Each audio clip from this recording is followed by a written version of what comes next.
Okay, dito muna tayo sa frequency distribution table o yung lesson 4. Bali merong steps dyan sa paggawa ng frequency distribution table. Una yung step 1, arrange the data from lowest to highest. Lowest score to highest score. Lowest score, highest score. Tapos step 2, determine the range.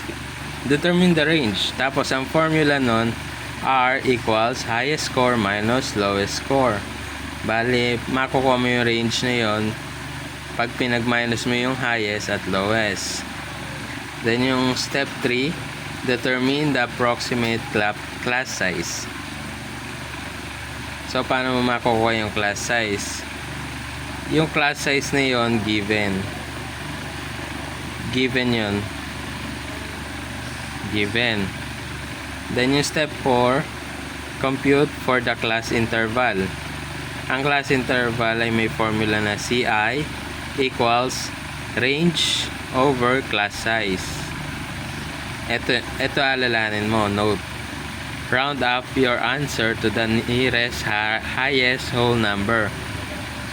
Bale, halimbawa, ang nakuha mo ay 10.11. Ang magiging round up niyan ay 11. Halimbawa naman 10 lang. Ang ira-round up mo pa rin yan as 11. Ito pa rin ang magiging sagot. Kahit whole number yung makuha mo.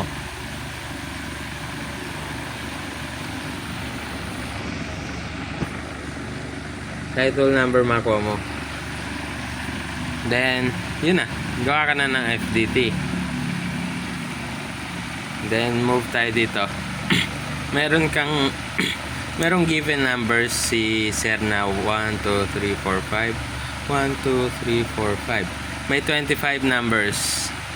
Then, ang create FDT raw na may 8 classes. Bale, una mong step, ayusin mo muna yung given data. From lowest score to highest score. Huwag ka malilito dyan. Halimbawa, ito. 10 yung pinakamaliit. 10 yung lowest score. Then, ang pinakamalaking number, 36. Kaya 36 ito. Highest score. Then, move tayo sa step 2. Ito naman, yung kukunin mo yung range. Determine the range.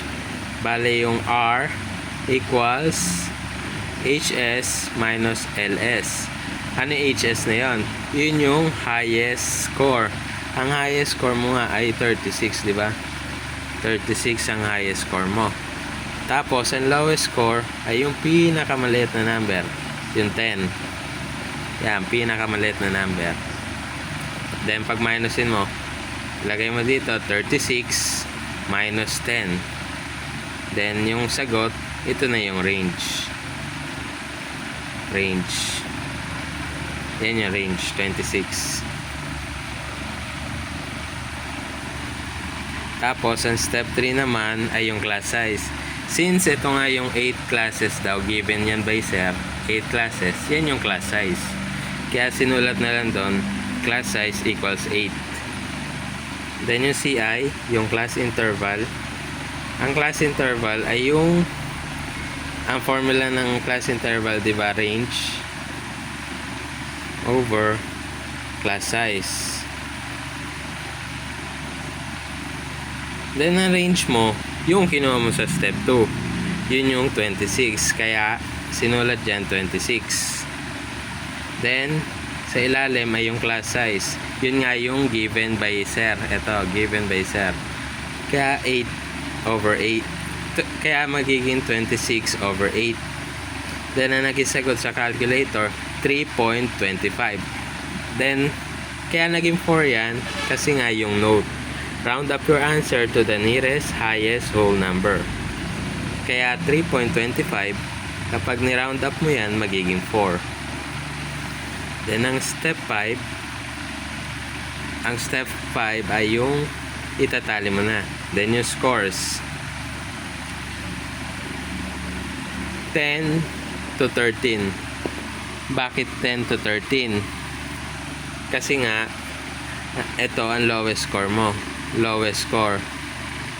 Ito ang lowest score. Bali 10. Tapos, nagbilang ng 4. Dahil nga may class interval tayo. May class interval. Yung 10, ang pagbibilang niyan, simula dito sa lowest score. Hindi yung tulad ng pagbibilang na, di ba, 10, tapos 11, 12, 13, hindi ganon. Bale, mag-start ka sa lowest score. Bale, 10, 11, 12, 13. Bale, 4. Itong 4 na to, ito yung class interval. Kaya naging 10 to 13. Then, ang turo nga ni Ma'am Joyce nun, kung ano yung naging nandito, i-plus mo lang yung naging class interval.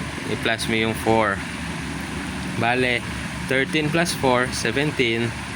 Then 17 plus 4, 21. Then 21 plus 4, 25. And so on. Hanggang makarating ka dito. Pwede sumobra yan. Pwede sumobra. Basta makuha mo yung 8 classes. Bale, 1, 2, 3,